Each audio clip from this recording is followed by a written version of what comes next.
Hello friends, TNPSC percentage question.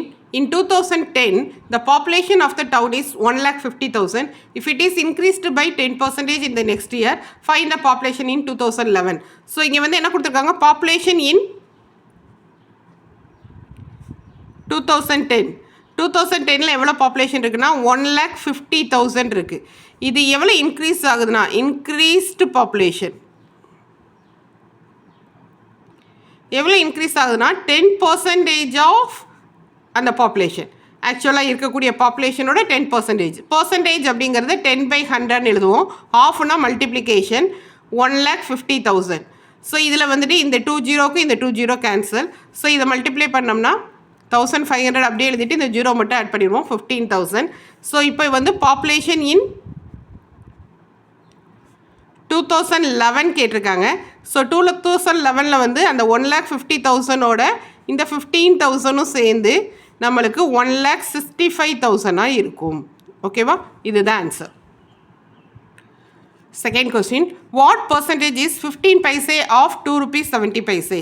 இது வந்து பைசையில் கொடுத்துருக்காங்க, இது ருப்பியும் பைசையும் கலந்து கொடுத்துருக்காங்க. ஸோ இதை வந்து நம்ம பைசையில் கன்வெர்ட் பண்ணிக்கலாம். அதாவது 2 rupee 70 paise is equal to 1 rupee is equal to 100 paise. அப்போ 2 into 200 plus 70 paise. இப்போ 270 பைசேன்னு கிடைக்குது. இப்போ பர்சன்டேஜ் என்னன்னு கண்டுபிடிப்போம். பர்சன்டேஜ் வந்து 15% ஆஃப் 270.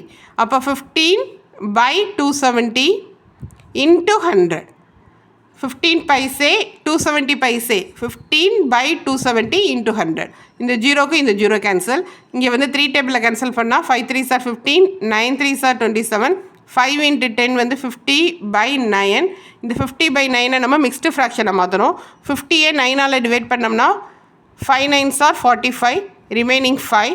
இந்த கொஷனில் இருக்க 5 வந்து ஹோல் நம்பரில் வரும், ரிமைண்டரில் இருக்க 5 வந்து நியூமரேட்டில் போகும், டிவைசர் வந்து டிவைடில் வரும். ஸோ 5/9 அப்படிங்கிறது இதோட answer. Okay, find the total amount. நீங்கள் டோட்டல் அமௌண்ட் என்னென்னு கண்டுபிடிக்கணும். இஃப் 12% ஆஃப் இட், அதாவது இங்கே டோட்டல் அமௌண்ட்டோட 12% இஸ் 1,018 கொடுத்துருக்காங்க. ஸோ டோட்டல் அமௌண்ட்டை நம்ம எக்ஸ்ன்னு எடுத்துக்குவோம், அதுதான் கண்டுபிடிக்கணும். கிவன் வந்து என்ன பார்த்தீங்கன்னா 12% ஆஃப் எக்ஸ், அதுதான் 1,080. ஸோ அப்போ இங்கே வந்து 12% அப்படிங்கிறத 12/100 எழுதுவோம். ஆஃபுக்கு பதிலாக multiplication x is equal to 1,080. இப்போ எனக்கு எக்ஸ் வேல்யூ தான் வேணும், 1,080 அப்படியே தான் இருக்கும். இந்த 12/100 இங்கிட்டு வரப்போ ரெசிப்ரோக்கல் ஆகும், அதாவது தலைகீழாக மாறும், 100/12ன்னு வரும். இப்போ இதை 12 டேபிளில் கேன்சல் பண்ணோம்னா 112 is 12, 9 12s are 180, 0. ஸோ அப்போ 9,000 அப்படிங்கிறதான் total amount. Total amounts equal to 9,000 rupees, 9,000 அப்படிங்கிறது இதோட ஆன்சர். ஓகேவா, இதே மாதிரி நிறைய வீடியோஸ் வந்து பர்சன்டேஜ் ரிலேட்டடாக நம்ம சேனலில் அப்லோட் ஆகிருக்கு. நம்ம சேனலை சப்ஸ்கிரைப் பண்ணாமல் இருந்தீங்கன்னா சப்ஸ்கிரைப் பண்ணி பெல் பட்டனை ப்ரெஸ் பண்ணி ஆல்ங்கிற ஆப்ஷனை செலக்ட் பண்ணி வச்சுக்கோங்க. இந்த வீடியோவை காம்படிட்டிவ் எக்ஸாம் ப்ரிப்பேர் பண்ணக்கூடிய உங்கள் ஃப்ரெண்ட்ஸ் எல்லாத்துக்கும் ஷேர் பண்ணுங்கள், அவங்களுக்கு ரொம்ப யூஸ்ஃபுல்லாக இருக்கும். இந்த வீடியோவை லைக் பண்ணி கமெண்ட் பண்ணி சப்ஸ்கிரைப் பண்ணுங்கள். தேங்க்யூ.